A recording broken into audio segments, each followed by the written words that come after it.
Hi, this is a foreigner in the Philippines. When I sat down at the beach and told something of the life that led me here, I didn't really go into much detail, but people are curious about that. And they're curious about how it's possible for somebody from the West to come and settle into a rural life like we have. And to be honest, it doesn't seem like such an enormous change here to me. Mainly it's to do with not being able to have certain things that I took for granted. But they're not such a deprivation to me. When I was 15, I left home after trying a job in the coal mines in Lancashire, which wasn't such a load of fun, and my father signed me up in the army. He wrote to the bandmaster of the Argyll and Sutherland Highlanders and asked if they would take me as a boy soldier. And that's what I did. I went in, 15 and a half, I went into the army, the British Army, and I signed on for 6 years. Now, it's one of those cases of you should read the bottom line, because what I didn't know was that the 2.5 years up to my 18th birthday were for free. In other words, they didn't count on the 6 years. So there I was in the army for 8.5 years. I wasn't really that very happy. After the first year, well, for the first year I went along thinking, well, it's going to get better. And after a year, I realized that it wasn't going to get better. In fact, if anything, it was going to get worse. But I was in it, and that was it. So I was being taught the trombone. I had some great teachers for teaching me the trombone. Did I want to learn the trombone? Not particularly. I wanted to be a trumpet player or a drummer. Anyway, that didn't happen, because when you're in the army, one of the downsides of being in the army is you have to do as you're told, which didn't sit well with me at all. Now, I got to tell you that I didn't adjust very well to the army. I've adjusted a lot better to this life than I did to the army. And to give you an indication of how badly suited I was to the army, I went in as a boy soldier, which is the lowest of the low, and I came out a private, or a bandsman, which is the lowest of the low. So it didn't sit well with me to be in the army, but I did manage to get a good musical education. I became a proficient trombone player, and I was able to come out, and then from there I went to London, and I shared with an old army friend. I went in and was able to move in as a roommate to an old army friend, Bob Brooks. And Bob was a typical person. So Bob was a typical person for the army to have conned into going in on one condition and then finding out that that condition was never going to be met. He went in as officer material and was well able to do that because he was highly educated, clever man, of good leadership qualities, which he later proved in civilian life. But anyway, because he didn't speak right, and it was the British Army, and you're supposed to speak like this, and your father is supposed to be of upper class origins.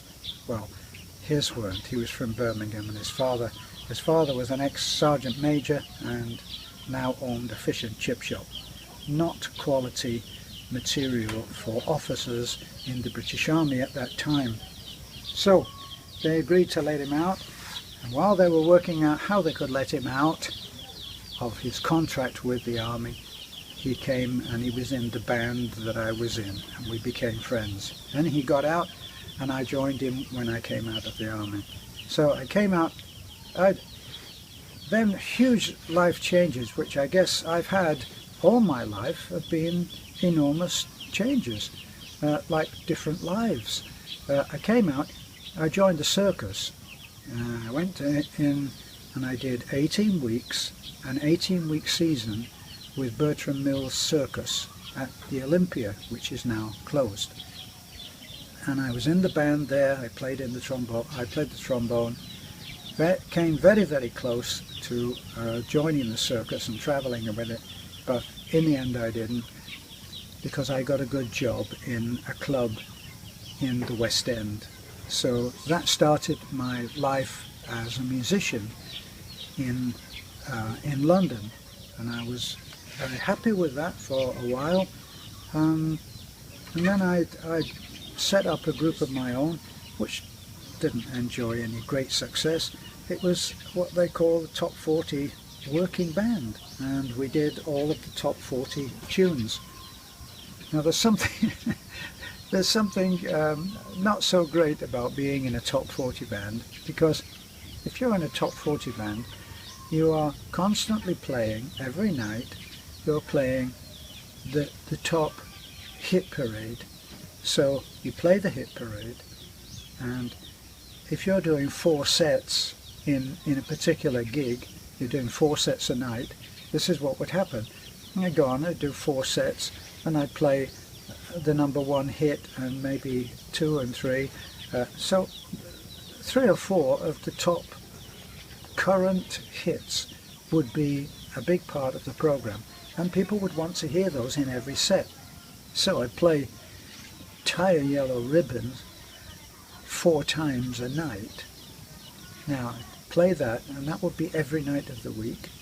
And then on my way home I would turn on the radio, and it would be Radio 1, which was so incredibly limited at that time. And what would I listen to? Tie a Yellow Ribbon. And then during the day, if I was going around, Radio 1 again, and what would I be listening to? Tie a Yellow Ribbon. So you became, in those days, you became like a social cripple as far as music went, because if you went out at night and you went out to a pub and you enjoyed the music scene, which was really thriving then in so many pubs all over London, you could go and you could hear a really good band, and what would they be playing? Tie a Yellow Ribbon. So that was the kind of life that I had then. And later I quit that life. I went to live for a little while, glossing over the details now, but I went to live for about 5 months, almost 6 months, and I went to Australia, and I loved Australia. I even joined a little band called Cadillac, and guess what they were playing? Tie a Yellow Ribbon. or some other top 40 tune. But anyway, I had a great deal of fun, but they wouldn't let me stay. And right about then, I never thought in terms of staying illegally in any country. So I came home. Came back to London, stayed in London, but instead of going back into the music scene, which I really didn't care too much for, because of how you're employed, I began to do contracting work for myself. I did carpentry and all other kinds of redesign work where I had my own team, and that quickly grew, and very soon I had a little company of 25 people working for me, and doing at one point three different building sites at the same time, and I supervised it and went round and just made sure everything was going right, which it didn't always go right. I got involved in the crash of the economy right about then. I lost everything, went bankrupt, went through a very tough time, a bad marriage. Not a bad marriage, it was a good marriage, but with a bad ending, and that didn't work. And that was when I went to America, which is probably a good time to end this off. Was that I went to America with my son Luke, and that started a whole other new life. Right, so we'll talk about that another time. Right? So like, comment, subscribe. My wife is making some kind of face behind the camera there. Is there something you would like to say, my dear? No. Yeah. Oh yeah. Yeah, No? please No like. or yeah? Yeah, please like, comment, and subscribe on our YouTube channel. Have a good day and God bless. Bye bye. Bye.